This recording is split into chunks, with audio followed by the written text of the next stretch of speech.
Good afternoon, my people. What is going on? It is your main man, Charles Tank Harris, the founder and chief visionary officer of the financial literacy platform Wealth Our Way, where our motto is wealth is not only for the wealthy. I welcome each and every one of you to episode 172, Getting Wealthy Slowly. Before we get into today's subject matter, though, let me practice the attitude of gratitude and say thank you, thank you, thank you to each and every one of you who are here with me live as I stream across the Wealth Our Way Facebook page and the Wealth Our Way Network YouTube page. If you have not taken the time to slide over to YouTube and subscribe to the Wealth Our Way Network YouTube page, please do so at this time.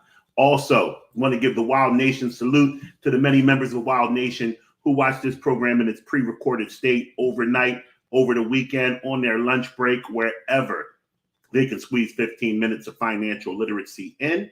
And then last but not least, a heartfelt how are you to the good folks on the Life 101 platform who listen to the audio recording of this very here program. I just, as I always like to do after we've had a financial power hour, I like to just give a shout out and a thank you to Tiffany and Lauren, who blessed us with so much information to help us as parents as we learn to interact better with our children. As I always say, wealth is the center of so many different things that we are trying to do, which is why my platform focuses on wealth. But there is more to wealth than the accumulation of monetary assets or just, things that you can tangibly touch. The relationships that we create with our family and most importantly with our children is one of our most important purposes of our existence on this planet.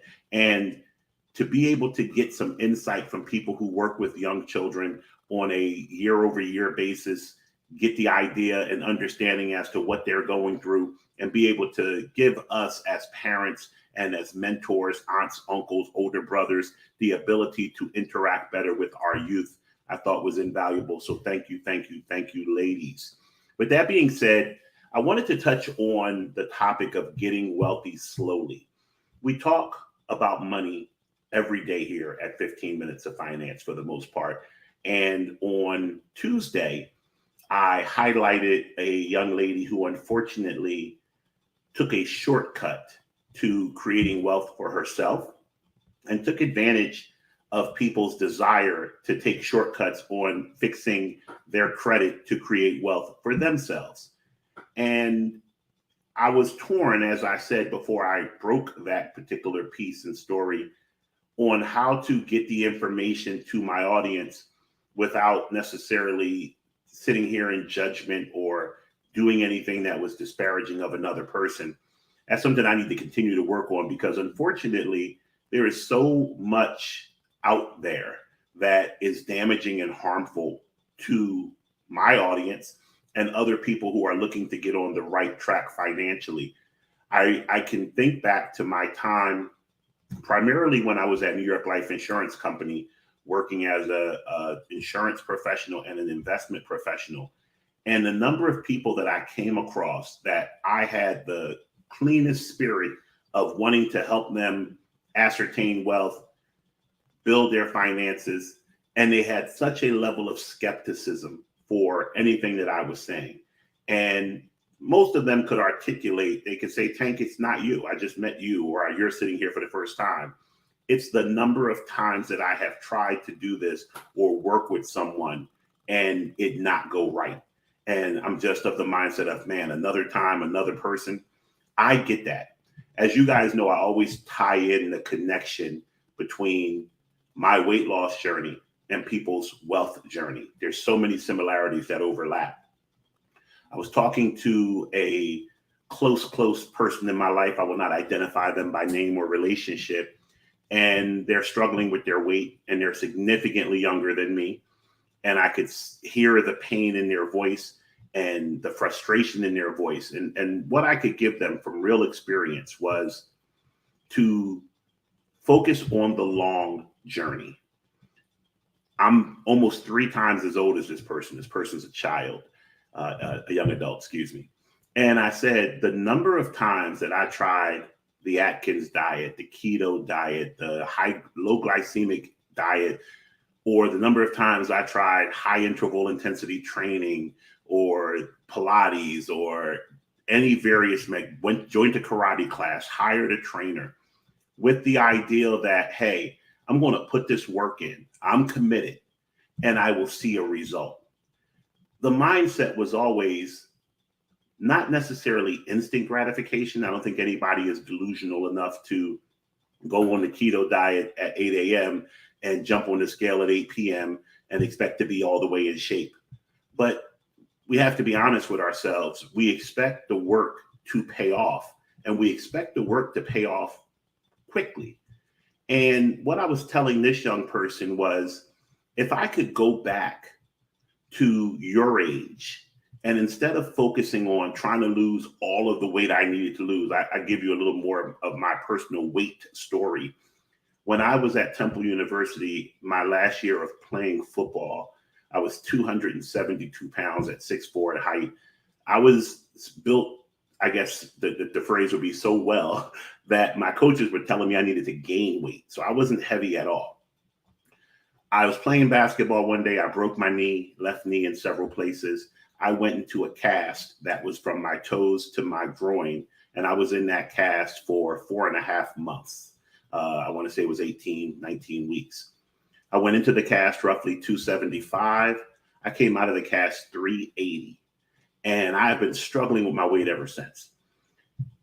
When we grow up in an environment where poverty looms, where we are below the national average of income in our households, where we don't have financial literacy to understand how to right a ship that we didn't even voluntarily board, the onus is on us, unfortunately, to look at the long journey and find a way to correct it.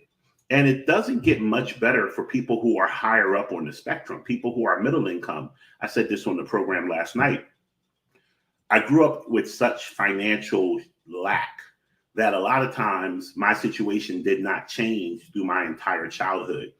I watched on TV when the fuel shortage happened in the 80s, and you literally could see cars wrapped around the block trying to get gas, just recession, stock market crashes.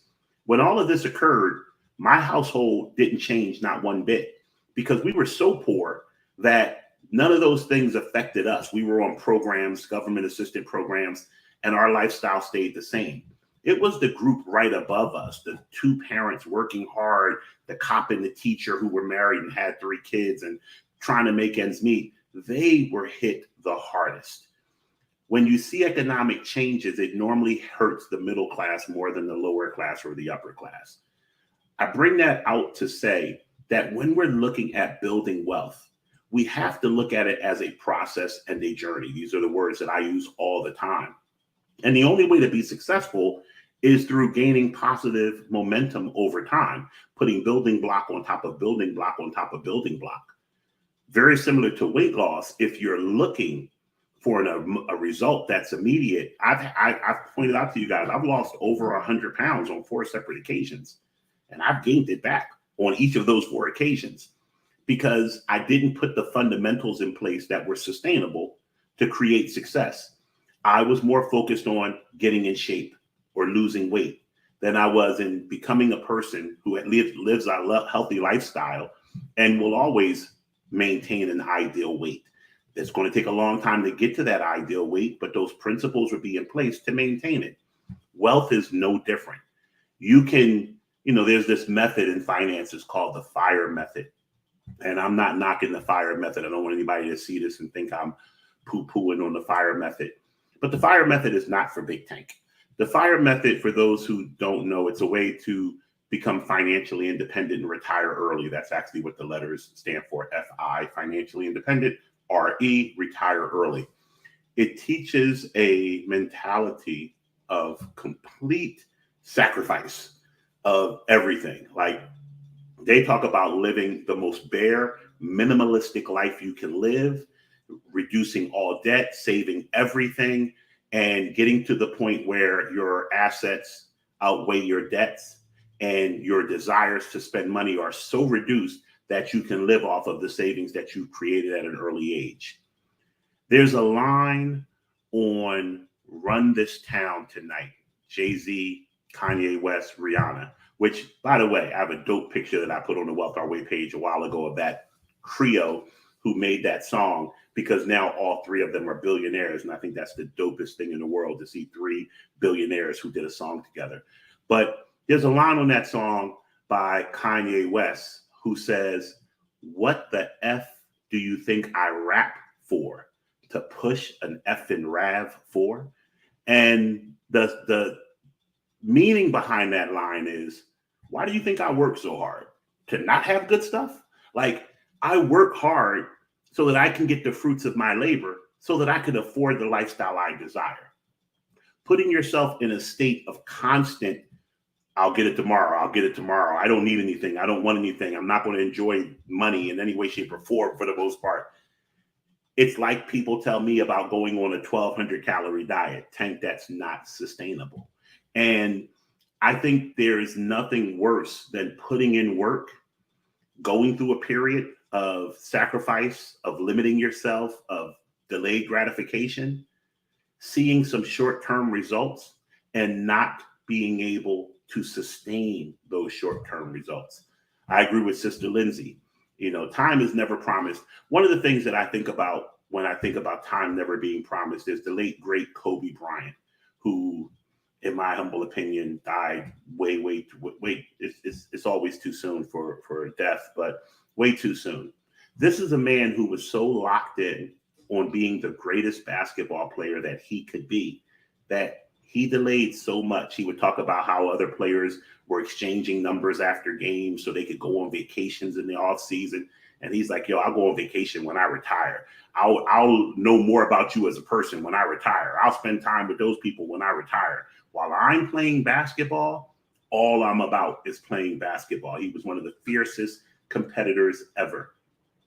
In my mind, in my humble opinion, he did it the right way. And then unfortunately, he retires, and his retirement is 2-3 years long before he passed. I've seen that in life as well. I've had clients who have worked 30, 40 years, retire, save up $1 million, $2 million to live off their retirement, and then pass away 1 year into retirement. That is unfortunate. I think there is a happy median between putting off everything for a late stage retirement and sacrificing everything today for an early retirement. There is a happy median, and that happy median comes from learning that you build wealth slowly, that you budget. I always come back to the word budget. There is no getting around the word budget when it comes to building wealth. You have to identify the dollars that are coming into your household and the ways to increase those dollars if they're not sufficient for you. And then you have to identify how each of those dollars is going to be allocated. To coin a phrase from the great Charles Tank Harris, you have to bud. You have to find the best use of those dollars. Once you earmark how much money goes into the growth vehicle to fund your future, you lock in and you build on it. You keep your spending to a level where you can enjoy your life, but you're not setting back your chances of growing because you're spending every dollar. So I want to preach consistently, have my message echo that wealth is not built over time. Wealth is not built quickly. Wealth is built over time. Unfortunately, we live in an instant gratification environment, and our brains are hardwired to want to enjoy more today than we're going to enjoy in 10 years. So we have a lot of work to do. I want to set out a plan of action to go alongside the real estate investment group I talked about in the fourth quarter to really reach my audience and help you guys go into 2023 with a wealth building plan. So stay tuned for that. We're going to work very, very diligently on that. I want you guys to have an amazing weekend.